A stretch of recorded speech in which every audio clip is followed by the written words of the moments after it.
आज की इस क्लास में हम लोग बात करने वाले हैं लक्ष्मीकांत बुक की। यानी इंडियन पॉलिटी के लिए आपको, चाहे आप आईएएस की तैयारी कर रहे हैं, आप स्टेट पीसीएस की तैयारी कर रहे हैं, तो आपको लक्ष्मीकांत पढ़ना ही है। इस क्लास में हम लक्ष्मीकांत की डिटेल नहीं पढ़ेंगे, बल्कि उसको शॉर्ट फॉर्म करके पढ़ेंगे। यानी वन लाइनर टाइप का मैंने बना दिया आप लोगों के लिए।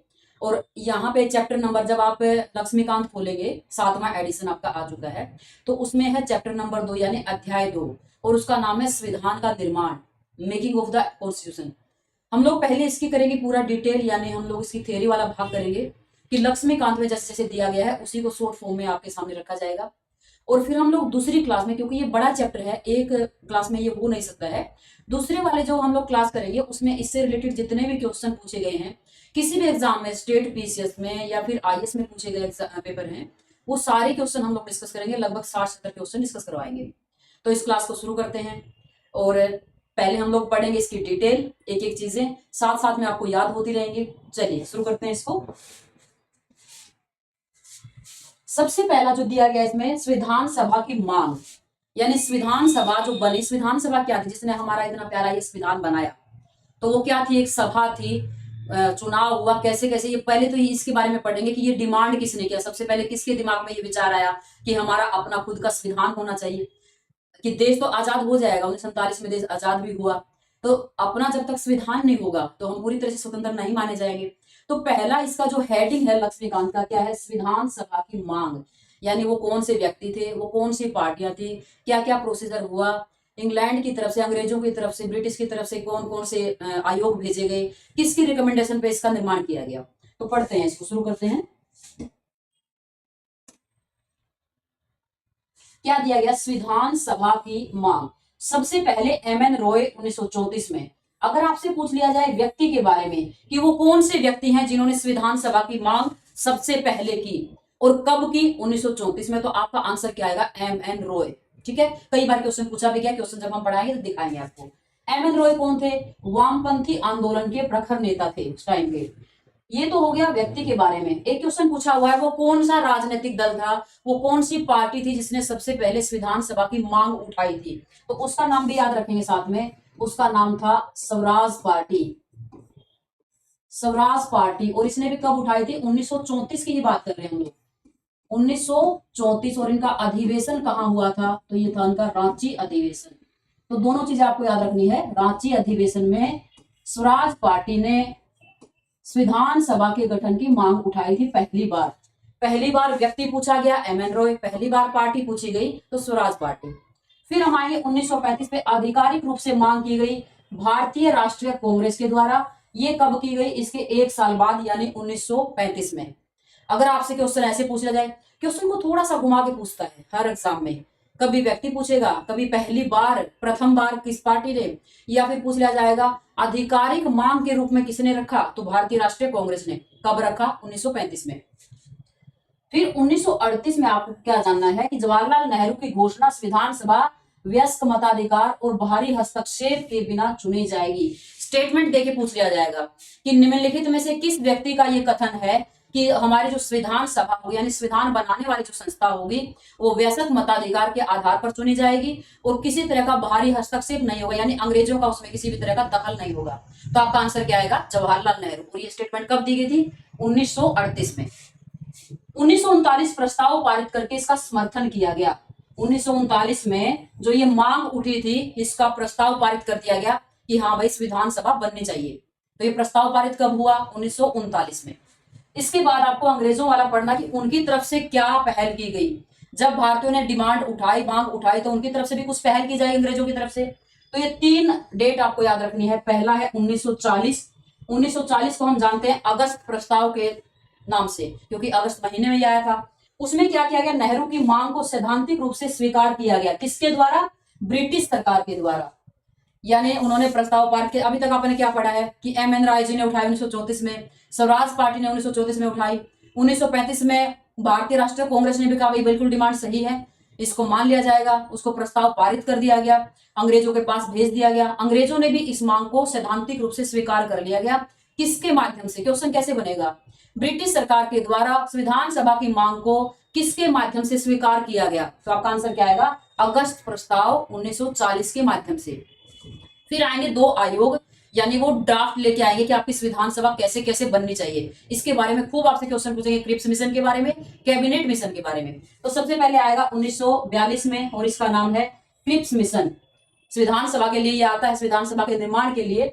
लेकिन संविधान सभा का ये प्रारूप लेके आया, क्या कहा इसने कि दूसरा द्वितीय विश्व युद्ध चल रहा था वहां पे, आपने first world war second world war पढ़े हैं, 1939 से 1945 का टाइम है ये, और ये कब आ रहा है 1942 में, तो दूसरा वर्ल्ड वॉर चल रहा था उस टाइम पे, ठीक है। तो इसने क्या रिकमेंडेशन दी थी कि दूसरा वर्ल्ड वॉर जैसे खत्म हो जाएगा उसके बाद आप संविधान सभा बना सकते हैं। लेकिन इसको रिजेक्ट कर दिया गया, किसने? मुस्लिम लीग के द्वारा भी इसको रिजेक्ट कर दिया गया और कांग्रेस के द्वारा भी इसको रिजेक्ट कर दिया गया। 1946 में कैबिनेट मिशन आता है। अब आपसे पूछा जाएगा कि जो हमारी संविधान सभा बनी, जिसने हमारा वर्तमान वाला जो हमारे पास संविधान है वो बनाया, तो वो किस आयोग की रिकमेंडेशन पे बनी है? तो किस पे बनी है? Cabinet mission. 1946 में फिर से एक मिशन आता है, उसका नाम है कैबिनेट मिशन। इसके सदस्यों के बारे में पूछता है कि इसमें कितने सदस्य थे, कौन निम्नलिखित में से कौन कैबिनेट मिशन का सदस्य नहीं था। तो ये जो ऐसे ऐसी पर्सनैलिटी आपको है वो याद नहीं करना, सिर्फ उसको देख लेंगे आप, आपके पास नोट्स है, सिर्फ इसको देख के चले जाएंगे, क्योंकि ऑप्शन में करना, आपको लिखना तो है नहीं वहां पे, ऑप्शन देखना है और टिक करना है कि कौन सा था और कौन सा नहीं था। अगर इसको आप बार बार देखते रहेंगे तो आपको ऐसे ही याद हो जाएंगे कि हाँ ये तो नहीं थे भाई। तो इसके 3 सदस्यों को आपको याद रखना है। 2 संविधान सभाओं की मांग को इसने भी ठुकरा दिया, क्योंकि जो क्रिप्स मिशन आया था उसको मुस्लिम लीग ने इसीलिए रिजेक्ट किया था कि हमें तो अलग देश बनाना है और अलग ही संविधान सभा बनानी है। तो ऐसी हमारी मांग है कि 2 संविधान सभा होनी चाहिए। कैबिनेट मिशन ने भी इस डिमांड को हटा दिया, कि इसको ठुकरा दिया गया, लेकिन कुछ ऐसे प्रावधान उसमें थे कि मुस्लिम लीग भी इसमें शामिल हो जाती, इसके मान लेती कैबिनेट मिशन के रिकमेंडेशन को, ठीक है। इसके आपको 3 ये मेंबर जरूर याद रखने हैं। एक क्वेश्चन आपसे पूछा जाएगा कैबिनेट मिशन के अध्यक्ष कौन थे, तो आपको याद रखना है इनका नाम था लॉर्ड पैट्रिक लॉरेंस, ये इसके अध्यक्ष थे। 2 अन्य सदस्य थे, वो कौन कौन थे? Sir Stafford Cripps, A.V. Alexander. फिर कैबिनेट, क्योंकि कैबिनेट मिशन के माध्यम से बना अपना संविधान सभा इन्हीं के उस पे, तो इसलिए से पूछा जाएगा आपको ये भारत कब पहुंचा और इसने अपनी जो योजना थी वो कब प्रकाशित की, ये भी क्वेश्चन आए हुए आपसे। तो 2 डेट आपको याद रखनी है। 24 मार्च 1946 को ये भारत पहुंचता है, कौन? Cabinet mission. और इसने अपनी रिकमेंडेशन कब प्रकाशित की, योजना को कब प्रकाशित किया? तो वो किया था 16 मई 1946 को। जब भी फैक्ट की बात आएगी, जब भी आप प्री की तैयारी कर रहे हैं, चाहे पीसीएस की चाहे आईएएस की, उसको रटिए मत, उसको सिर्फ बार बार देखिए। कोई ऐसी चीजें जो आप भूल जाते हैं तो उसको एक पेज पे लिख लीजिए। मैं बार बार आप लोगों को यही बोलती हूँ कि एक पेज पे उसको लिखिए। कोई ऐसे फैक्ट आपको याद नहीं हो रहे हैं तो आप उसको जहां भी टेबल पे चेयर पे बैठ के पढ़ते हैं उस दीवार पे चिपका लीजिए। हर दिन एक बार सिर्फ उसको रीड करना है, उसको रटना नहीं है बिल्कुल भी। रटेंगे तो बहुत लोडेड हो जाएगी चीजें। क्लियर है? आगे पढ़ते हैं चीजों को। अब संविधान सभा का गठन कैसे कैसे हुआ, कब इसका गठन हुआ, इसके चुनाव कैसे हुए। तो आपका दूसरा जो हेडिंग दिया हुआ है, ये सारे हेडिंग मैंने यूकेयू हेडिंग उठाए हुए हैं लक्ष्मीकांत से। लक्ष्मीकांत की बुक में जो जो हेडिंग दिए गए वही हेडिंग है, सिर्फ इसको शॉर्ट फॉर्म में एक बना दिया गया आपके नोट्स। तो क्या कहा गया, जो संविधान सभा इसका गठन कब हुआ? तो कब गठन हुआ? नवंबर 1946 में इसका गठन हुआ। कैबिनेट मिशन योजना के द्वारा सुझाए गए प्रस्ताव के तहत हुआ, अभी हमने डिस्कस किया। कुल संख्या कितनी थी, आपसे ये पूछा जाता है कि जब संविधान सभा बने उसके सदस्यों की संख्या कितनी थी, तो आपका आंसर क्या आएगा? 389। विभाजन के बाद अलग हो जाएंगे, वो भी हम लोग डिस्कस करेंगे जब देश का विभाजन हो जाएगा। और अविभाजित भारत की ये बात कर रहे हैं कि यहाँ पे 389 थे, उसके बाद कुछ सीटें पाकिस्तान में चली जाएंगी और यहाँ की सीटें चेंज हो जाएंगी, तो वो आगे पढ़ेंगे हम लोग। इसमें से आपको याद करना 389 में से 389 में से ब्रिटिश प्रांत के लिए कितना था? 246 और देशी रियासतों के लिए 93। ये है 296, ये थोड़ा मिसप्रिंट हो गया, इसको याद रखेंगे आप। तो ये 2 तरह की चीजें क्या थी आपने हाँ बार बार पढ़ा, देशी रियासतें, और दूसरा पढ़ा आपने ब्रिटिश प्रांत। तो पूरे इंडिया पे ही अंग्रेजों का शासन था उस टाइम पे। लेकिन एक थे रजवाड़े, आपने पढ़ा बाद में भी जब सरदार पटेल जी के बारे में पढ़ेंगे कि उन्होंने मिलाया देशी रियासतों को भारत में। एक रजवाड़ों वाला शासन चल रहा था और दूसरा था प्रांतों का शासन, जैसे अभी स्टेट है उस टाइप का। जो स्टेट वाला शासन था उस पर पूरी तरह से नियंत्रण था अंग्रेजों का, लेकिन देशी रियासतों पे भी नियंत्रण तो अंग्रेजों का ही रहेगा, लेकिन जो उनका अंदरूनी था, इंटरनल जो भी मैटर थे, वो राजा खुद डील करते थे। तो 2 तरह का डिवीजन था भारत का, एक ब्रिटिश प्रांत जिनको बोलते थे, दूसरा देशी रियासतें। तो ये डिवीजन किया गया कि देशी रियासतों के कितने मेंबर होंगे जो संविधान सभा में आएंगे और प्रांतों के कितने होंगे, ठीक है। इनके चुनाव का भी अलग अलग होगा कि ब्रिटिश प्रांत के जो लोग थे उनको कैसे चुना गया, देशी रियासतों से जो लोग आए उनको कैसे चुना गया। अगर प्रांतों की बात करेंगे तो इनका चुनाव होता है अप्रत्यक्ष रूप से। जैसे अभी राज्यसभा का हम पढ़ते हैं, राज्यसभा के सदस्यों को हम डायरेक्ट नहीं चुनते हैं, हम किसको चुनेंगे, हम चुनेंगे एमपी को, और एमपी किसको चुनेंगे, राज्यसभा के सदस्यों को। तो इनडायरेक्ट चुनाव है, अप्रत्यक्ष चुनाव है। तो यहाँ पे भी जब विधानसभा का चुनाव हुआ, लोगों ने वोटिंग नहीं किया, लोगों ने चुना प्रांतीय विधानसभाओं के सदस्यों को, और विधानसभा के सदस्यों ने चुना विधानसभा के सदस्यों को। अगर आपसे पूछ लिया जाए कि चुनाव किस तरह का चुनाव था, प्रत्यक्ष चुनाव या अप्रत्यक्ष चुनाव, तो आपका आंसर क्या आएगा, ये एक अप्रत्यक्ष चुनाव था। ठीक है, लेकिन अगर बात करेंगे देशी रियासतों के बारे में, तो देशी रियासतों में चुनाव हुआ ही नहीं, वहां मनोनीत हुए।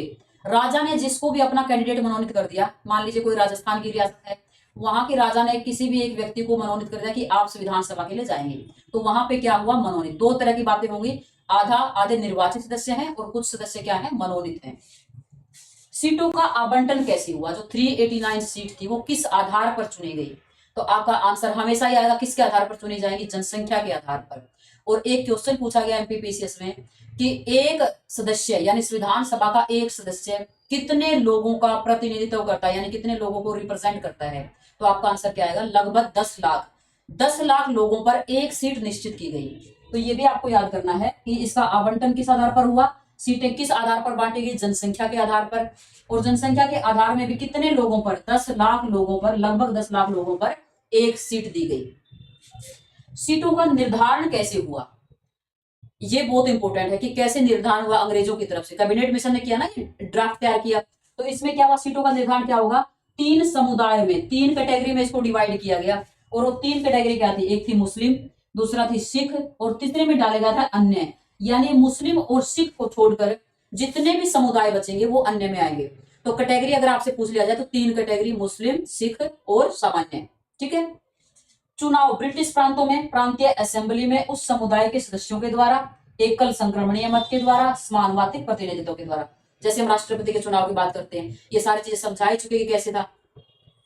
नेक्स्ट चीजें पढ़ेंगे, और अगला क्या है, इसी से रिलेटेड है आपका कि कैसे संगठन हुआ इसका। देशी रियासतों में मैंने बताया कि चुनाव कैसे हुआ, रियासतों के प्रमुख द्वारा मनोनीत किए गए, यानी यहाँ पे इलेक्शन नहीं हुआ बल्कि मनोनीत किए गए सदस्य। अगर विधानसभा के बारे में ये स्टेटमेंट सीधी सीधी देके पूछ लेता है, विधानसभा आंशिक रूप से चुनी हुई और आंशिक रूप से मनोनीत थी, क्या ये कथन सत्य है, बिल्कुल सही बात है, क्योंकि प्रांतों के सब चुनाव के माध्यम से आए और रियासतों के कैसे आए, मनोनीत। तो ये आंशिक रूप से, यानी कुछ चुने हुए लोग और कुछ मनोनीत किए हुए पर्सन थे इसमें।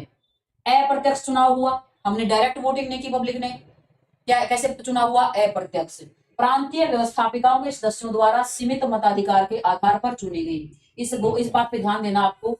वहां पे जवाहरलाल नेहरू जी किसकी बात करते हैं, वयस्क मताधिकार, जैसे अब हैं हम लोग। अगर अभी की प्रेजेंट की बात करेंगे, वयस्क मताधिकार क्या है, जो भी व्यक्ति भारत में 18 साल जिसने पूरी कर ली है उसको चुनाव में वोट डालने का अधिकार है, उसको वोटिंग राइट मिल जाता है। ये क्या है, व्यस्क मताधिकार, यानी आप व्यस्क हो गए, आप अडल्ट हो गए हैं, तो आप चुनाव में वोटिंग कर सकते हैं। हालांकि जवाहरलाल नेहरू जी ने ऐसा करने का प्रयास किया, उस टाइम पे ऐसा हो नहीं पाया। अंग्रेजों के टाइम पे क्या किया था, एक अधिनियम आया था 1935 का, भारत सरकार अधिनियम।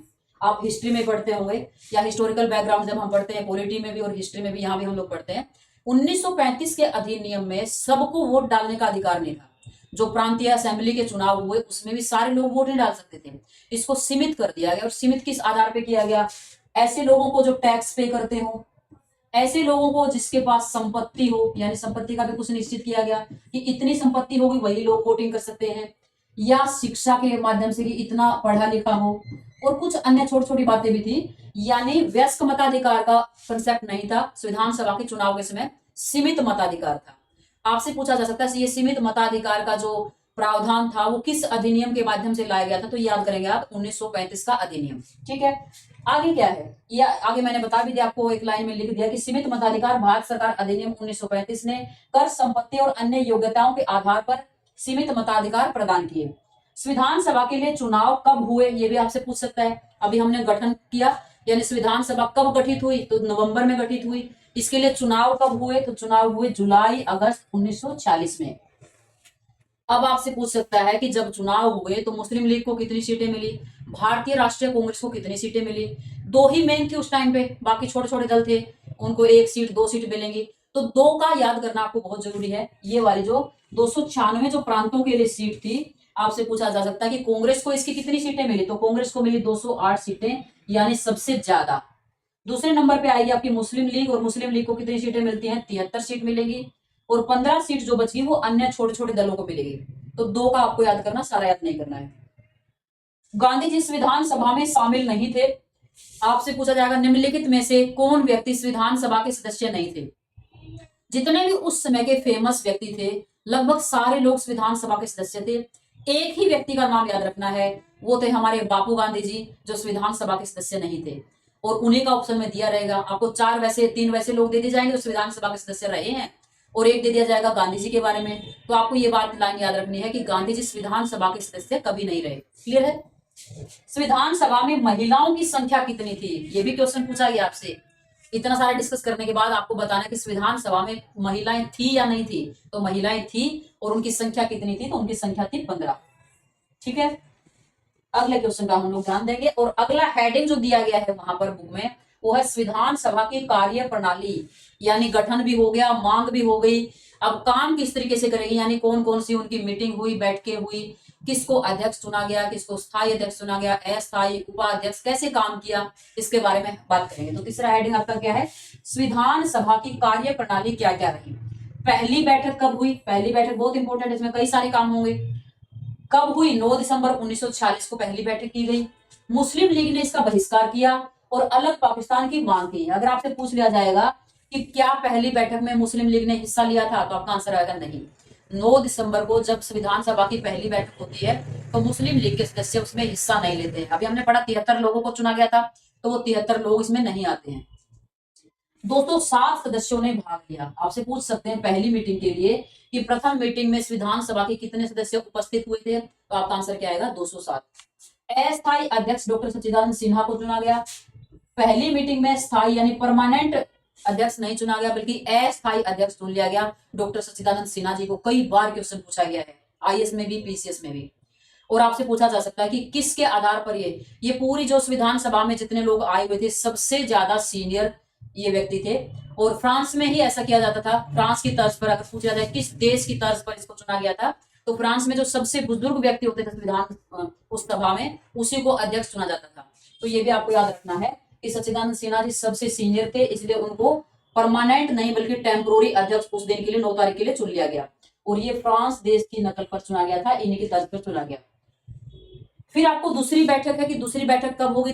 पहली और दूसरी इसलिए इंपॉर्टेंट है क्योंकि पहले मैंने बताया मुस्लिम लीग के सदस्य भी नहीं आए, टेम्पोररी अध्यक्ष चुना गया। अब दूसरी मीटिंग जो होगी आपकी इसके 2 दिन बाद, उसमें अध्यक्ष चुने जाएंगे। तो पहला क्या होगा, ये कब हुई, तो ये हुई 11 दिसंबर को, यानी 2 दिन के बाद। दूसरा, इसमें स्थायी अध्यक्ष चुन लिए गए और उनका नाम क्या था, डॉक्टर राजेंद्र प्रसाद। संविधान सभा के अध्यक्ष कौन थे, डॉक्टर राजेंद्र प्रसाद। ये कब चुने गए, 11 दिसंबर को। कौन सी मीटिंग में चुने गए, कौन सी बैठक में चुने गए, तो दूसरी बैठक में।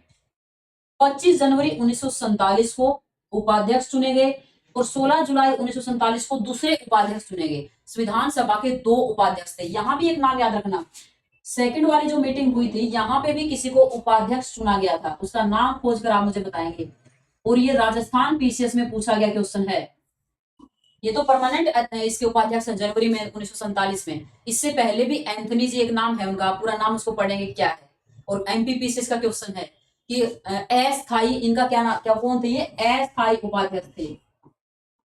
अस्थायी उपाध्यक्ष, इनका नाम आप देखेंगे क्या है, चेक करेंगे इसको। 25 जनवरी 1947 में पहली बार संविधान सभा के उपाध्यक्ष चुने गए और उनका नाम था एचसी मुखर्जी। इनके बारे में सवाल पूछा जाता है आपसे बार बार।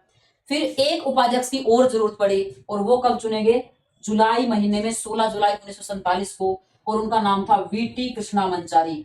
अगर ऑप्शन में आपके ये दे दिया जाए कि संविधान सभा के उपाध्यक्ष निम्नलिखित में से कौन है, और आपने याद कर रखा एचसी मुखर्जी, हम इसी को याद करते आ रहे हैं शुरू से, और एचसी मुखर्जी उसमें है ही नहीं ऑप्शन में, तो आपको ये भी याद रखना है कि एचसी मुखर्जी नहीं दिया गया है तो कोई बात नहीं है, क्योंकि संविधान सभा के 2 उपाध्यक्ष थे और उनका नाम भी आप याद रखेंगे। तो दूसरा नाम दिया मिलेगा आपको वीटी कृष्णामंचारी, तो आपका आंसर यही आएगा। तो एकदम माइनर तरीके से आपको चीजों को याद करना है, थोड़ा सा इधर उधर करने से ही आपका क्वेश्चन गलत हो जाएगा। और किसी भी एग्जाम में अगर आपके आसान क्वेश्चन गलत हो जाते हैं तो आपका सफल होने का रेशो कम हो जाएगा। टफ वाले अगर गलत होंगे तो उससे कोई बात नहीं, वो बहुत सारे लोगों के गलत होंगे। लेकिन जो वन लाइनर क्वेश्चन है बिल्कुल एक लाइन का, वो तो बिल्कुल गलत आपका नहीं होना चाहिए। सिस्टमेटिक आपको तैयारी करनी है। नेक्स्ट क्या है, उद्देश्य प्रस्ताव।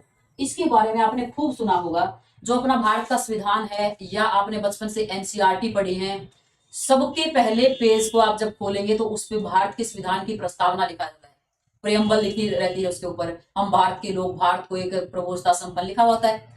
तो ये उद्देश्य प्रस्ताव उसी से संबंधित है। ये उद्देश्य प्रस्ताव बाद में जब संविधान लागू होगा, इसी का बदला हुआ रूप हो जाएगा हमारे संविधान की प्रस्तावना। तो इसके बारे में खूब आपसे क्वेश्चन पूछे जाएंगे। ये किसने पेश किया, किस तारीख को पेश किया, पास कब हुआ, इसका परिवर्तित रूप आज हम किस रूप में देखते हैं। तो उद्देश्य प्रस्ताव को आप याद रखेंगे 13 दिसंबर को। दो दिन का गैप याद कर लेना बस आपको। 9 दिसंबर को पहली मीटिंग, दूसरी मीटिंग आपकी 11 दिसंबर को, 13 दिसंबर को उसके 2 दिन बाद यानी तीसरी मीटिंग में उद्देश्य प्रस्ताव पारित किया गया, पेश किया गया। किसने किया, पंडित जवाहरलाल नेहरू जी ने इसको किया। ये पास कब हुआ, ये डेट भी इंपॉर्टेंट है। तो ये कब पास होता है, 22 जनवरी को।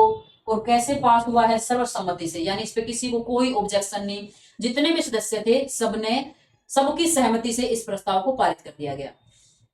इस प्रस्ताव का परिवर्तित रूप संविधान की प्रस्तावना है। अभी मैंने बताया जो आज के संविधान की प्रस्तावना प्रियम्बल हम देखते हैं वो उद्देश्य प्रस्ताव ही है, थोड़ा सा चेंज उसमें हुआ है। नेक्स्ट देखेंगे क्या आएगा आपका, भारतीय स्वतंत्रता अधिनियम 1947। संविधान सभा की स्थिति में 3 परिवर्तन किए गए, ये आपको जरूर याद करना है। 1947 में एक एक्ट लेके आती है ब्रिटिश सरकार, और उसका नाम है भारतीय स्वतंत्रता अधिनियम 1947। और उसकी 3 इंपॉर्टेंट बातें हैं जो आपको याद रखनी है कि इसके आने से हमारी संविधान सभा में कौन कौन से परिवर्तन हुए। दूसरा क्या हुआ, संविधान सभा, आपको संविधान सभा लिखना है यहाँ पे। जो संविधान बनाने वाली सभा थी, अपनी संविधान सभा पूरी तरह संप्रभु निकाय हो गई। ब्रिटिश संसद द्वारा बनाए गए किसी भी कानून को समाप्त करने अथवा बदलने का अधिकार हो गया। 1947 का जो स्वतंत्रता अधिनियम आया, उसमें एक बात लिख दी गई कि जो ये संविधान सभा बनी हुई है, जो 389 लोग हैं संविधान बनाने के लिए, वो पूरी तरह से संप्रभु हैं। संप्रभु का मतलब क्या है, उसमें ब्रिटिश सरकार का ना कोई बाहरी हस्तक्षेप है ना अंदरूनी है। आप फ्री होकर अपना कानून बना सकते हैं। ब्रिटिश ने अब तक जितने कानून बनाए हैं उनको आप बदल सकते हैं, आप उनको रद्द भी कर सकते हैं, यानी पूरी तरह से स्वतंत्र कर दिया गया 1947 के अधिनियम के माध्यम से। किसको, संविधान सभा को, यानी एक तरह से संविधान सभा को संप्रभु बना दिया गया, सोवरेन बना दिया गया। दूसरा बदलाव क्या हुआ, संविधान सभा में एक विधायिका भी बन गई। यानी संविधान सभा को किस रूप में, अभी तक संविधान सभा का काम क्या था, संविधान बनाने का। 1947 के अधिनियम के माध्यम से इसको संसद के रूप में भी बना दिया गया, इसको हम अंतरिम संसद पढ़ेंगे बाद में। अब इसके 2 काम है, एक संविधान बना रही है और दूसरा देश के कानून के जो छोटे छोटे कानून है दिल्ली के, उसको बनाएगी और लागू करेगी। यानी 2 रूपों में अब काम करेगी संविधान सभा, एक संविधान बनाने के लिए और दूसरा संसद के रूप में, विधायिका के रूप में। तीसरा चेंज क्या होगा, संविधान सभा के अध्यक्ष, आपको ये याद रखना, ये तो मैंने बता ही दिया, अध्यक्षता कौन करेगा, राजेंद्र प्रसाद। और जब ये संसद के रूप में काम करेगी तो इनकी अध्यक्षता कौन करेगा, जीवी मावलंकर। तो इंपॉर्टेंट क्वेश्चन आपसे पूछ लिया जाए कि जब संसद विधायिका के रूप में, जब संविधान सभा विधायिका के रूप में यानी संसद के रूप में जब काम करती है तो उसकी अध्यक्षता कौन करता है, तो वो करेंगे जीवी मावलंकर। बाद में हम पढ़ते हैं कि हमारे संसद के पहले स्पीकर, पहले अध्यक्ष के बारे में पढ़ेंगे, तो ये वही व्यक्ति हैं जो आजादी के बाद जो हमारी संसद बनेगी 1952 में, और उसके पहले स्पीकर, पहले अध्यक्ष भी इन्हीं को बनाया जाएगा, जीवी मावलंकर को। तो 1947 के अधिनियम के बाद जब संसद के रूप में मिलेंगे, सब लोग संसद के रूप में मिलेंगे तो जीवी मावलंकर उनके अध्यक्ष होंगे, और जब संविधान सभा के रूप में मिलेंगे यानी संविधान निर्माण के रूप में मिलेंगे तब उनकी अध्यक्षता कौन करेगा, डॉक्टर राजेंद्र प्रसाद जी करेंगे। तो दोनों बातें आपको बहुत इंपॉर्टेंट है, याद रखनी है। 26 नवंबर 1949 तक दोनों रूपों में कार्य किया। 26 नवंबर क्या बताया इसने, और ये पहली बैठक भी आपसे पूछ सकते हैं कि संसद के रूप में पहली बैठक कब हुई, तो 17 नवंबर 1947 में। ये डेट आपको याद रखनी है, कौन सी, यहाँ पे हमने बात की संसद की, तो 17 नवंबर के महीने में 17 तारीख को 1947 में जब अधिनियम आया तो हमारे जो संविधान सभा थी पहली बार उसने संसद के रूप में काम किया। और ये संसद के रूप में कब तक काम करेगी, जब तक हमारा संविधान नहीं बन जाएगा। जैसे हमारा संविधान बनने का काम खत्म हो जाएगा तो संविधान सभा सिर्फ संसद के रूप में काम करेगी, अभी दोनों रूप में काम कर रही है। इनडायरेक्ट आपसे क्वेश्चन पूछा जा सकता है कि इस संविधान सभा ने दोनों रूपों में कब तक काम किया, यानी संविधान बनाने के लिए भी और संसद के रूप में भी। तो आपका आंसर क्या आएगा, 26 नवंबर 1949। आपने बार बार पढ़ा कि संविधान तैयार कब हुआ, 26 नवंबर 1949 को संविधान तैयार हो गया। आप संविधान की प्रस्तावना में पढ़ेंगे तब भी हम क्या पढ़ते हैं कि 26 नवंबर 1949 को इसको स्वीकार कर लिया गया, यानी कंप्लीट हो गया, तैयार हो गया। तो संविधान का काम तैयार हो गया, तो अभी सिर्फ संसद के रूप में काम करेगी। तो क्वेश्चन कैसे भी पूछा जाए, बिल्कुल कंसेप्ट आपको क्लियर करके रखने हैं, ठीक है। क्लियर है ये सारी चीजें। सदस्य संख्या में परिवर्तन हो गया। अभी हमने पढ़ा था 389 पढ़ते आ रहे थे, 1947 का स्वतंत्रता अधिनियम आया, यानी कि देश को दो भागों में बांट दिया गया, एक हिस्सा बन गया पाकिस्तान और एक हिस्सा बन गया भारत। तो पाकिस्तान के हिस्से वाली जो सीटें थी वो कहाँ चली जाएंगी, पाकिस्तान में। तो सीटों की संख्या में परिवर्तन होगा, 289 से कितना हो जाएगा, 299 हो जाएगा। और 299 होगा तो ये क्या होगा, प्रांतों के लिए 229 बच जाएंगी और देशी रियासतों के लिए 70 हो जाएंगी।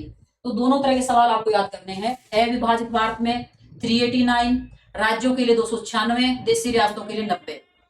भारत का विभाजन होने के बाद भारत के हिस्से में जो सीटें आएंगी वो टोटल सीटें कितनी थी, 299। उनमें से 229 प्रांतों के लिए और 70 देशी रियासतों के लिए। तो आपको अधिनियम की 3 ही बातें याद करनी है। 1947 का स्वतंत्रता अधिनियम, पहला, संविधान सभा संप्रभु बन गई, वो कैसा भी नियम बना सकती है, अंग्रेजों के नियम को खारिज कर सकती है, उसमें किसी भी तरह का बदलाव कर सकती है। दूसरा, संविधान सभा दो रूपों में काम करेगी, एक संविधान बनाने का काम करेगी, एक संसद के रूप में काम करेगी। जब वो संविधान बनाने का काम कर रही है तो डॉक्टर राजेंद्र प्रसाद जी उसकी अध्यक्षता करेंगे। जब वो संसद के रूप में काम करे, जीवी मावलंकर जी उसकी अध्यक्षता करेंगे। पहली बार संसद के रूप में कब काम किया संविधान सभा ने, तो 17 नवंबर 1947 में। लास्ट तक कब तक किया, कब तक ऐसा चला कि दोनों रूपों में काम करे, तो 26 नवंबर 1949 तक। तीसरा बदलाव क्या होगा, सीटों में परिवर्तन हो गया, 389 की जगह 299 सीटें हो गई, प्रांतों के पास 296 की जगह 229 हो गई, देशी रियासतों के पास 90 की बजाय 70 सीटें हो गई। ठीक है, क्लियर सबको। अगला देखते हैं, अन्य कार्य क्या क्या किए। अभी तक संविधान का काम, छोटे छोटे काम भी करेंगे, तो अन्य काम क्या क्या किए ये मैं आपको बार बार बता रही है। पूरे सारे हेडिंग लक्ष्मीकांत से लिए गए हैं और जो आपको पढ़ना ही पड़ेगा। अगर आपको इंडियन पॉलिटी पढ़ना है आईएएस के लिए, किसी भी स्टेट पीसीएस के लिए, तो ये ग्रंथ आपको पढ़ना ही पड़ेगा जिसका नाम है लक्ष्मीकांत। ठीक है, इसी लक्ष्मीकांत को संक्षिप्त करके आपके सामने रखा हुआ है, सारी लाइनों का संक्षिप्त रूप आपके सामने है और इसी से रिलेटेड हम क्वेश्चन भी करेंगे, खूब सारे क्वेश्चन आपके सामने रहेंगे। अन्य कार्य क्या क्या किए, राष्ट्रमंडल की अध्यक्षता मई 1949 को। राष्ट्रमंडल क्या था, कॉमनवेल्थ क्या था, अभी भी आप पढ़ते हैं कॉमनवेल्थ गेम के बारे में तो आपने जरूर सुना होगा। अभी तो सारे देश उसमें शामिल हो सकते हैं, कोई भी हो सकता है। उस वक्त जब हमारा देश शामिल हुआ राष्ट्रमंडल में, हालांकि आलोचना भी की गई नेहरू जी की कि क्यों शामिल हुआ। जितने भी देशों पर अंग्रेजों ने शासन किया था उन सारे देशों के लिए ये एक संगठन बनाया गया अंतरराष्ट्रीय। लेकिन इसके पीछे अच्छी सोच थी नेहरू जी की कि अभी अभी हमारा देश आजाद हो रहा है, हमारे पास संसाधनों की कमी है, कम से कम एक संगठन ऐसा होगा जिससे हमें इंटरनेशनल सहयोग मिलेगा। तो राष्ट्रमंडल की अध्यक्षता आपसे पूछ लिया जाए कब स्वीकार की गई, तो मई 1949 में। राष्ट्रीय ध्वज जो अपना प्यारा तिरंगा है, इसको कब अपनाया गया, तो ये भी याद रखना है, 22 जुलाई 1947 को तिरंगे को अपनाया गया संविधान सभा के द्वारा। 24 जनवरी 1950 का दिन आपको याद रखना है, यानी संविधान लागू होने से 2 दिन पहले संविधान सभा फिर से मिलती है। 26 नवंबर आपने अभी पढ़ा, 26 नवंबर 1949 को संविधान बनाने का सारा काम खत्म हो गया, सारा काम कंप्लीट कर लिया गया और पूरी संविधान सभा भी संसद के रूप में काम कर रही है। लेकिन संविधान लागू होने से पहले 26 जनवरी से पहले 2 दिन पहले फिर से संविधान सभा की मीटिंग होती है। ये क्वेश्चन आपसे पूछा जाएगा कि आखिरी बार अंतिम बैठक संविधान सभा की कब हुई, और पहला ही ऑप्शन दिया रहेगा 26 नवंबर 1949। और आप पूछ जाएंगे अरे वाह, ये क्वेश्चन तो मेरा बिल्कुल सही हो गया, और वही क्वेश्चन आपका गलत हो जाता है। 26 नवंबर को आखिरी मीटिंग थी, लेकिन फिर से वो मिलते हैं 24 जनवरी 1950 को, और उस दिन 3 इंपॉर्टेंट काम किए जाएंगे। वो क्या क्या काम थे, पहला, राष्ट्रगान, हमारे राष्ट्रगान को अपनाया गया, हमारे राष्ट्रगीत को अपनाया गया, यानी जनगण मन को अपनाया गया। और राष्ट्रगीत क्या है, वंदे मातरम, उसको अपनाया गया 24 जनवरी को। और डॉक्टर राजेंद्र प्रसाद जी जो अभी तक संविधान सभा के अध्यक्ष हुआ करते थे, उनको भारत के पहले राष्ट्रपति के रूप में चुन लिया गया और सर्वसम्मति से चुना गया, किसी को भी कोई ऑब्जेक्शन नहीं रहा। तो 3 चीजें आपको याद रखनी है। चौथा, इस दिन क्या किया गया, जितने भी सदस्य आए थे उस दिन सबने संविधान पर फिर से हस्ताक्षर किए। 24 जनवरी के दिन संविधान पर हस्ताक्षर किए गए, यानी सिग्नेचर किए गए सदस्यों के द्वारा। तो 4 बातें आपको याद रखनी है। कुछ छोटी छोटी चीजें याद रखेंगे जो आपको याद भी है, लेकिन फिर से रिवाइज करेंगे। संविधान बनाने में कितना समय लगा, 2 साल 11 महीने 18 दिन।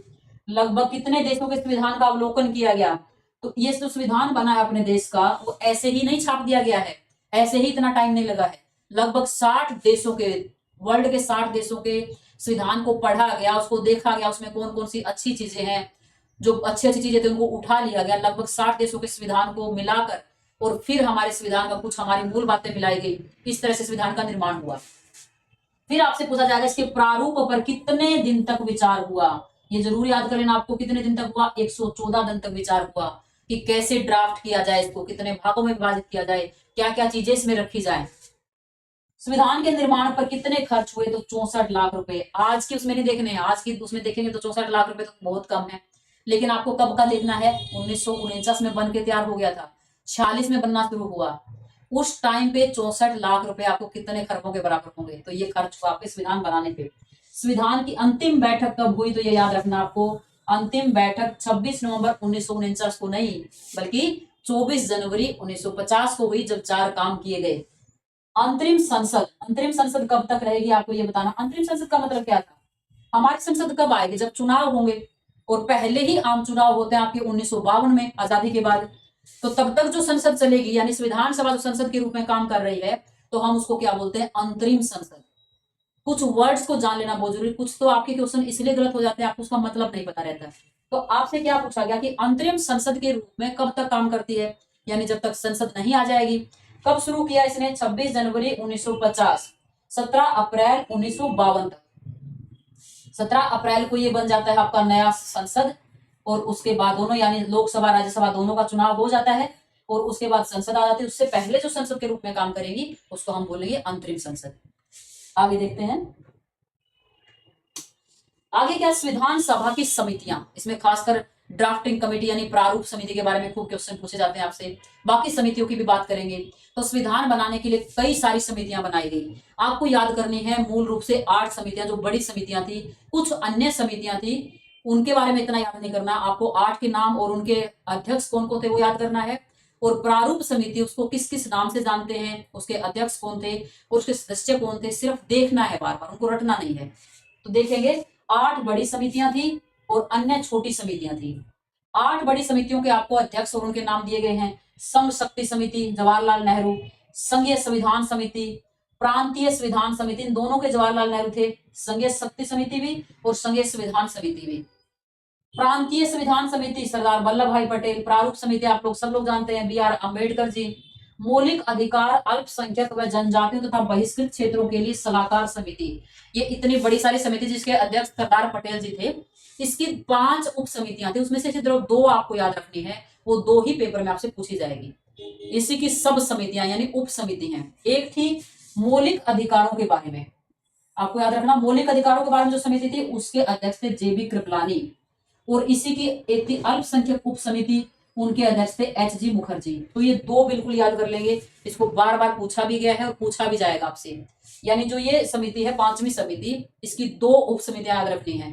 अगर आपसे पूछे इसकी टोटल उप समितियां कितनी थी, उनकी संख्या 5 थी, ऐसा क्वेश्चन आने की संभावना कम रहती है, लेकिन मौलिक अधिकार क्योंकि इंपॉर्टेंट है, इसके लिए कौन इसके अध्यक्ष थे, और अल्पसंख्यक माइनॉरिटी के अध्यक्ष इसके कौन थे, दोनों आप याद रखेंगे। फिर थी प्रक्रिया नियम समिति, इनके अध्यक्ष थे डॉक्टर राजेंद्र प्रसाद जी। राज्यों के लिए समिति यानी राज्यों से समझौता करने के लिए, तो इनके अध्यक्ष थे आपके जवाहरलाल नेहरू जी। संचालन समिति, इसके अध्यक्ष भी थे आपके डॉक्टर राजेंद्र प्रसाद जी, संचालन समिति के भी और प्रक्रिया नियम समिति के भी, क्योंकि ये अध्यक्ष थे संविधान सभा के, तो संचालन का और कैसे प्रक्रिया नियम होंगे, नॉर्मल सी बात है, उसके अध्यक्ष कौन होंगे, राजेंद्र प्रसाद जी होंगे। इनको रटना नहीं है कि अभी आंख बंद करके रट्टा मारने लगे, सिर्फ एक बार पेज पलट के आपको देख लेना है, ठीक है, याद हो जाएगा। फिर भी याद ना हो, पेज मैंने आपको तरीका बता ही रखा है, प्रिंट आउट निकालें, पेज चिपका लें अपने पास, क्लियर।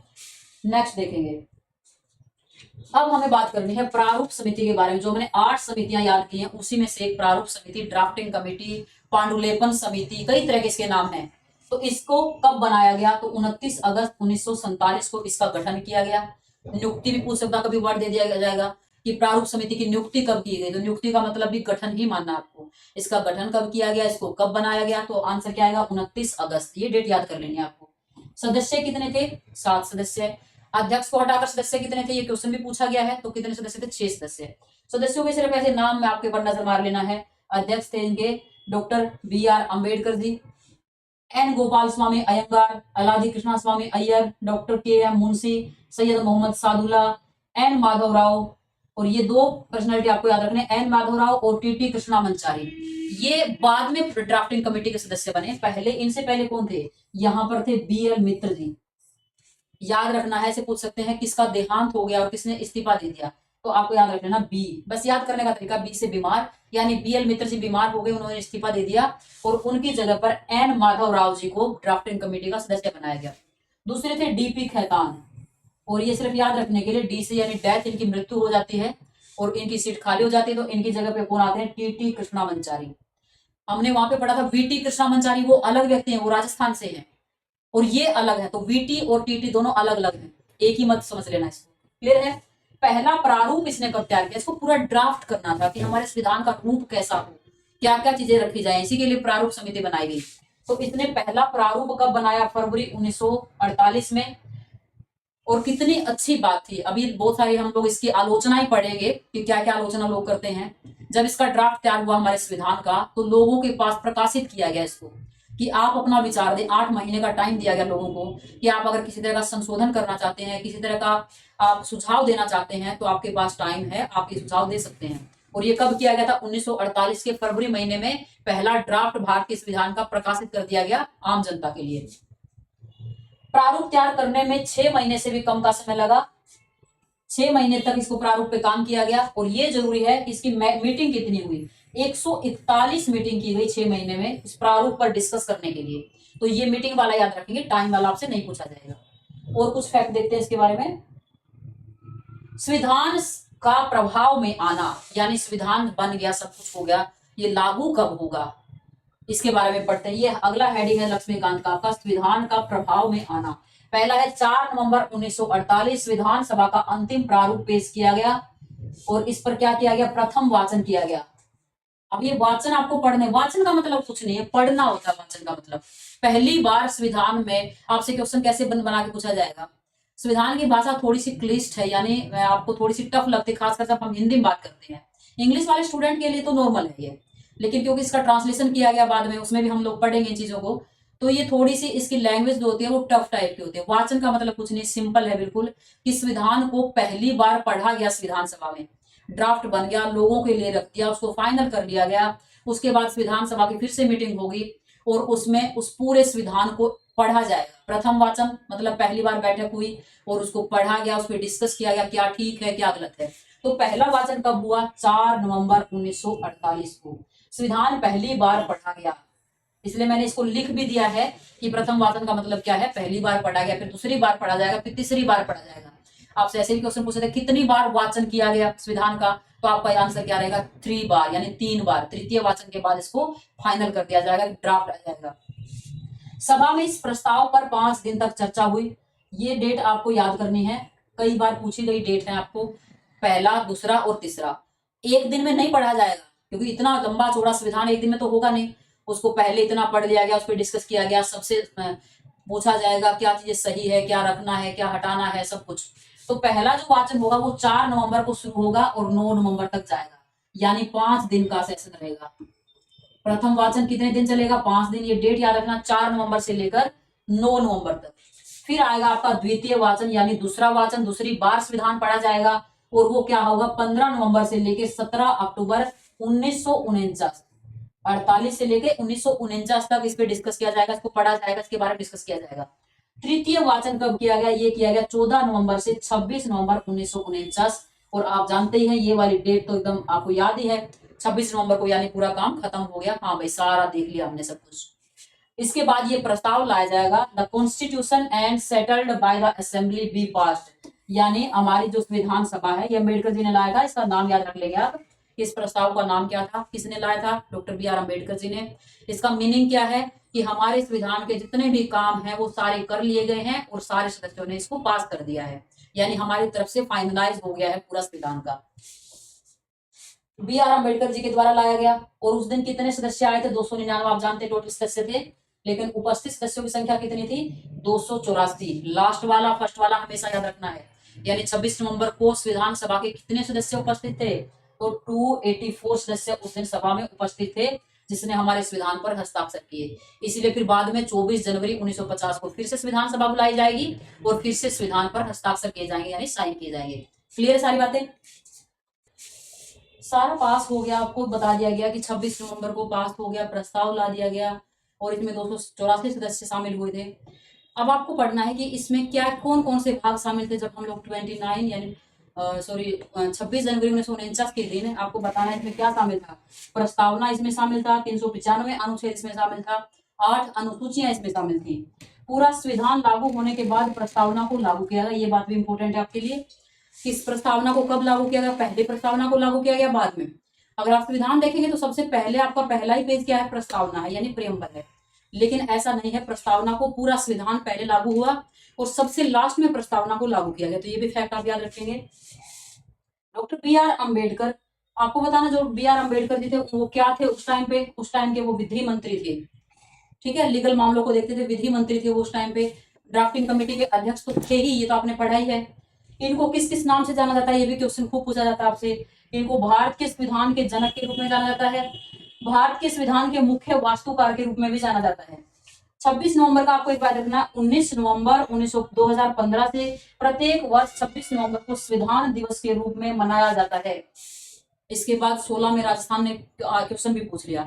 2015 नवंबर की बात है, नवंबर में ये घोषित कर दिया गया किस तारीख को, 19 नवंबर के दिन, कि आपने 15 अगस्त को देश आजाद हुआ तो हम उसको स्वतंत्रता दिवस के रूप में मनाते हैं, इंडिपेंडेंस डे के रूप में मनाते हैं। 26 जनवरी को हमारा देश का संविधान लागू हुआ, उसको हम गणतंत्र दिवस के रूप में मनाते हैं, रिपब्लिक डे मनाते हैं। लेकिन जब 26 नवंबर को जब हमारा देश का संविधान तैयार हो गया था, उसको अपना लिया गया था, तो उस दिन को तो हम किसी दिन के रूप में अपनाते ही नहीं है।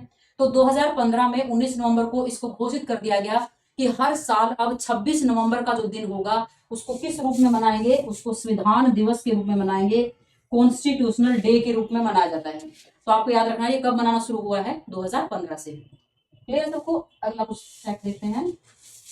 आगे आपका संविधान का प्रवर्तन, प्रवर्तन का मतलब होता है लागू होना। प्रवर्तन जब भी दिया जाएगा उसका मतलब क्या है, लागू करना।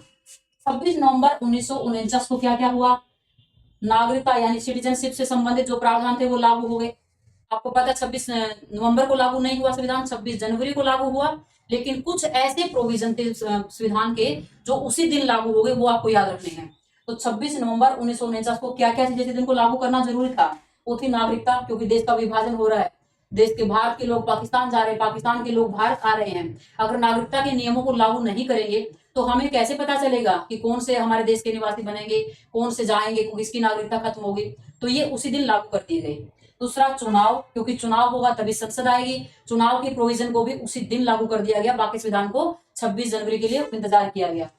अस्थायी और परिवर्तनशील नियम और कुछ छोटे छोटे अन्य ऐसे थे आर्टिकल जिनको उसी दिन लागू किया गया, बाकी संविधान को बाद में लागू किया जाएगा। तो ये याद रखना आपको कि उसी दिन कौन कौन सा संविधान था जिसका प्रावर्तन यानी जिसको लागू कर दिया गया। जनवरी 1950 पूरा संविधान लागू हुआ, जिसको गणतंत्र दिवस के रूप में मनाते हैं, आप सब जानते हैं। 26 जनवरी 1950। आपको बताना स्वराज दिवस को किसको बोलते हैं, इसी को स्वराज दिवस के रूप में भी मनाया जाता है। भारतीय स्वतंत्रता अधिनियम 1947 और भारतीय शासन अधिनियम 1935 को समाप्त कर दिया गया। आपने अभी अभी पढ़े थे दो तरह के एक्ट, एक 1935 का अधिनियम हमने पढ़ा जिसके माध्यम से सीमित मताधिकार दिया गया लोगों को, यानी कुछ ही लोग थे जिनके पास वोट डालने का अधिकार था। देश आजाद हो गया है, अपने देश का खुद का संविधान है और हमारे देश के संविधान में एक आर्टिकल भी जोड़ दिया गया 326 जिसमें कहा गया कि हर वो व्यक्ति जो 18 साल की आयु पूरी कर चुका है, हालांकि ये पहले 21 वर्ष था, बाद में इसको संशोधित किया गया था और अब 18 वर्ष है, कि वो हर व्यक्ति वोट डालने का उसको अधिकार होगा। तो ऑटोमेटिक इसको क्या खत्म कर दिया गया, 1935 के अधिनियम का जो प्रावधान था सीमित मताधिकार का, उसको समाप्त कर दिया गया। भारतीय स्वतंत्रता अधिनियम तो खत्म ही हो जाएगा जब हमारा देश आजाद हो गया है। और इन दोनों को समाप्त करने के लिए सबसे इंटरेस्टिंग बात है कि इन दोनों को समाप्त करने के लिए संविधान में एक अलग से अनुच्छेद जोड़ा गया, और उस अनुच्छेद का नाम भी याद रखना आपको, सबसे लास्ट का अनुच्छेद भारतीय संविधान का अनुच्छेद 395, याद रखिएगा। एक अनुच्छेद जोड़ा गया इनको समाप्त करने के लिए। जब आप भारत का संविधान पढ़ेंगे ना, ये वाला अनुच्छेद दिखेगा, अनुच्छेद 395, ये बातें याद रखनी है आपको।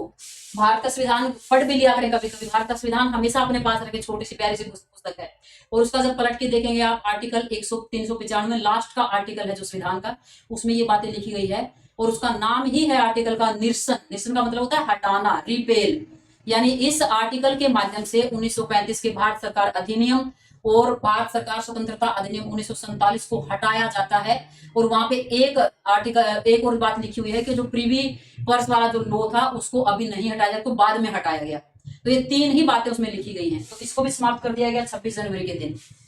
संविधान सभा की आलोचना, अगला जो हेडिंग है आपका लक्ष्मीकांत में, वो है कि संविधान सभा की आलोचना की जाती है कि जो संविधान बनाने वाली जो संस्था थी उसके अंदर क्या क्या कमियां थी लोगों के अकॉर्डिंग, क्या क्या थी। यह प्रतिनिधि निकाय नहीं थी, यानी इसमें लोगों का प्रतिनिधित्व तो नहीं था, क्योंकि इसमें सीमित मताधिकार के आधार पर असेंबली के लोगों को चुना गया, असेंबली के लोगों ने संविधान सभा को चुना। लेकिन उस टाइम की जो कंडीशन थी उसमें जो भी बेस्ट हुआ वो किया गया। दूसरी क्या आलोचना है, संप्रभुता का अभाव, यानी ये क्या कहा जाता है, जो आलोचक है उनके द्वारा कहा जाता है कि संविधान सभा अपनी हर बात अंग्रेजों से पूछ के करती थी, इसमें कोई सच्चाई नहीं है। समय की बर्बादी, यानी कुछ लोग ये बोलते हैं कि 2 साल 11 महीने 18 दिन यानी लगभग 3 साल का टाइम लगाया गया इस संविधान को बनाने के लिए, समय खराब किया गया। और वो लोग एग्जाम्पल देते हैं संयुक्त राज्य अमेरिका का, कि वहां का जो संविधान था वो कुछ महीने में ही उसको खत्म कर दिया गया। लेकिन ऐसा नहीं है, बहुत सारे देशों के संविधान ऐसे जिसको 9-9 साल में बनाया गया, 11-11 साल में बनाया गया। तो जितना हमारा अपने देश की जो व्यवस्थाएं थी उसमें तो टाइम लगना ही था। कांग्रेस का प्रभाव, यानी कुछ लोग ये बोलते हैं कि इसमें तो सबसे ज्यादा लोग कांग्रेस के थे, आपने अभी पढ़ा 208 लोग कांग्रेस की तरफ से चुन के आए, तो सबसे बड़ी पार्टी वही थी, दूसरी कोई पार्टियां थी नहीं। जितनी पार्टियां थी सबको रिप्रेजेंटेशन दिया गया, प्रतिनिधित्व दिया गया। जब लोग उसके ज्यादा हैं तो आएंगे ही उसके। लेकिन आलोचकों का यह भी मानना है कि कांग्रेस के लोग ही उसमें ज्यादा थे। वकीलों और राजनीतिकों का प्रभुत्व, यानी सबसे ज्यादा संख्या वकीलों की थी, इसमें तो कोई दो राय है ही नहीं। उस टाइम के जितने क्रांतिकारी लोग थे, वकालत किए हुए लोग थे वो लोग, उसका हमें बहुत सारे बेनिफिट भी हुए। बस हमें थोड़ी सी कमी दिखती है संविधान में, जब हम संविधान की भाषा पढ़ते हैं तो वो कई बार भाषा इतनी ज्यादा कठिन हो जाती है, तो उसका थोड़ा प्रभाव दिखता है, क्योंकि वकीलों की भाषा है तो लैंग्वेज पे थोड़ा इसका प्रभाव दिखेगा आपको। हिंदुओं का प्रभाव है, कुछ लोग बोलते हैं कि इसमें बाकी जातियों के बजाय हिंदुओं का प्रभुत्व तो ज्यादा था, लेकिन ऐसा नहीं है। इसमें सब जितने भी समुदाय के लोग थे सब इसके प्रतिनिधि थे। आपको जानकर हैरानी होगी, ड्राफ्टिंग कमेटी जो हमने पढ़ी है अभी, यानी प्रारूप समिति, उसमें एकमात्र मूलतः जो कांग्रेसी थे उनका नाम था के.एम. मुंशी, यानी कांग्रेस के एक ही सदस्य थे वहां पर। बाकी सदस्य, एक आध सदस्य उन्होंने बाद में कांग्रेस को ज्वाइन किया, भारतीय राष्ट्रीय कांग्रेस को। क्लियर है? तो आलोचना तो होंगी ही किसी भी चीज की, चाहे वो अच्छा हो चाहे खराब हो, आलोचना करनी ही है। कुछ इंपॉर्टेंट फैक्ट है जो आपको याद करने हैं कि संविधान सभा जो अपने काम करती थी, यानी उन्होंने कोई भी चीज को पास कर दिया, प्रस्ताव पारित किया, तो मोहर लगेगी। स्टैंप के बिना तो कोई चीज होगी नहीं, चाहे आज की बात करें चाहे पहले की। तो आपसे पूछा जाएगा कि वो मोहर जो होती थी संविधान सभा की, वो किस चीज की उस पर मूर्ति लगी होती थी, किस चीज का निशानी थी वो, तो याद रखना है उनकी मोहर क्या थी, हाथी की मोहर थी। जब भी मोहर लगेगी तो वहां हाथी छपेगा उसके पेज के ऊपर। संवैधानिक सलाहकार कौन थे, इसके बारे में खूब क्वेश्चन पूछा गया। संविधान सभा के संवैधानिक सलाहकार कौन थे, तो उनका नाम है, या इनको कानूनी सलाहकार भी बोल देते हैं, तो उनका नाम है सर बी.एन. राव। सचिव कौन थे संविधान सभा के, H.V.R. अयंकर, ये इनके सचिव थे। मुख्य प्रारूपकर्ता कौन थे, N.L. मुखर्जी। प्रमुख सुलेखक कौन थे, ये बहुत इंपॉर्टेंट है, यानी मूलतः जो संविधान लिखा गया था वो इंग्लिश में था और उसको हिंदी में ट्रांसलेट भी किया गया, और हिंदी में जिसने अपने हाथ से उसको लिखा, सुलेखक जो थे, तो हाथ से जिन्होंने अपने पूरे संविधान को लिखा है, उसको सजाया है, उनका नाम क्या है, उनका नाम है प्रेम बिहारी नारायण रायदादा। कई बार क्वेश्चन पूछे जाते हैं इसके बारे में। संविधान का हिंदी पाठ, ये बात आपको याद रखनी है। और ये दिया कहाँ पे है, भाग 22 में ये दिया गया। जब आप संविधान का लास्ट वाला भाग पढ़ेंगे, आखिरी वाला, ऐसे तो सब भाग मिला के तो 25 भाग हम पढ़ेंगे, लेकिन भागों की संख्या, जो आखिरी संख्या, वो भाग 22 ही लिखा मिलेगा आपको। तो वहां पे लिखा हुआ है कि जब संविधान लागू हुआ था तो वो सिर्फ इंग्लिश में था, हिंदी में उसका हालांकि ट्रांसलेट करवाया गया, लेकिन जो भी देश के काम होंगे, कानून बनेंगे, संविधान में संशोधन होगा, जो भी सारी चीजें होती थी वो कैसे होती थी, इंग्लिश में होती थी। सिर्फ जो भी चीजें प्रकाशित की जाएंगी, गजट होगा, सारा इंग्लिश में होगा। लेकिन ये संशोधन किया गया, मूल संविधान में ऐसा कोई प्रावधान नहीं था। 58वां संशोधन बहुत इंपॉर्टेंट है आपके लिए, और वो कब हुआ, 1987 में। इसके माध्यम से एक अनुच्छेद जोड़ दिया गया 394A, तो कहां पे जोड़ा गया, भाग 22 में। और इसके माध्यम से ये किया गया कि जो भी आज के बाद से, यानी 1987 के बाद से 58 में संशोधन से जो भी अब तक संशोधन हुए हैं या आगे जो भी संशोधन होंगे संविधान में, या कोई भी नियम कानून बनेंगे सरकारों के, तो सबके सब दोनों लैंग्वेज में होने चाहिए, हिंदी में भी और इंग्लिश में भी। तो आपको याद रखना है, मूल रूप से ऐसा नहीं था। हालांकि संविधान को बनाया इंग्लिश में गया था, ट्रांसलेट उसी टाइम कर दिया गया था, 1950 में ही। लेकिन जितने भी काम होते थे, जितने रूल, जितना संविधान का संशोधन कुछ भी होता था, वो सिर्फ इंग्लिश में होता था। 87 में ऐसा चेंज किया गया, 58वां संशोधन करके भाग 22 में एक आर्टिकल जोड़ दिया गया जिसका नाम है 394A। ठीक है, और उस 394 नाम ये है संविधान का हिंदी पाठ, ये उसका नाम ही है टॉपिक का। ठीक है, पूरी चीजें हमने पढ़ ली संविधान सभा के बारे में, सब कुछ, यानी संविधान निर्माण के बारे में, कैसे संविधान का निर्माण किया गया। अगला जो आपका क्लास होगा उसमें हम लोग इससे रिलेटेड सारे क्वेश्चन डिस्कस करेंगे कि कैसे कैसे क्वेश्चन अभी तक आए हुए हैं, कहाँ पे पूछा गया ये भी मेंशन किया रहेगा आपका, कैसे क्वेश्चन और आपसे पूछे जा सकते हैं। फिर मिलते हैं, अच्छे से रिवीजन करेंगे। कोई भी चीज समझ में नहीं आती है कमेंट बॉक्स में आप मुझे लिख के बताएंगे कि आपको ये चीजें समझ में नहीं आई है। अभी के लिए इतना रखते हैं, अच्छे से पढ़ाई करें, अपना ध्यान रखें। जय हिंद, जय भारत।